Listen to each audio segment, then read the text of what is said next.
అందరికీ నమస్కారం. ఒక భక్తుడు రాముణ్ణి ఇలా అంటున్నాడు. రామా, నీ రూపమే మదిలో మెదులుతున్నదయ్యా. ఏ పని చేస్తున్నా, ఏమి చేస్తున్నా ఇంత చక్కగా మా మధ్యకు వచ్చి చేరాం. నిన్ను ఏమని పొగడను. నల్లని సాంద్రమేఘమువలే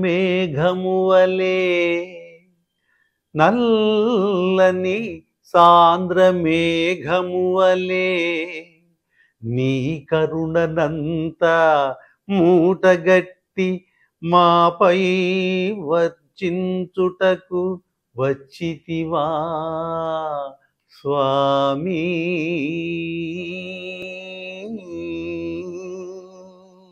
అప్పుడే కొత్తగా విరబూసిన నల్ల కలువ వంటి రూపమును ధరించినావు.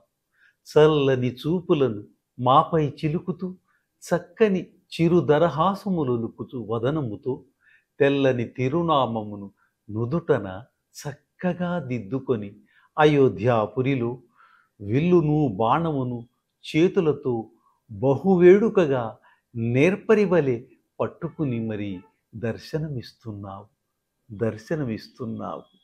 మరిన్ని అప్డేట్స్ కోసం మా కాయ్ టీవీని సబ్స్క్రైబ్ చేసుకోండి. మా వీడియో కనుక మీకు నచ్చినట్లయితే లైక్ చేయండి, షేర్ చేయండి. మీ విలువైన అభిప్రాయాలను కామెంట్ బాక్స్లో తెలియజేయండి.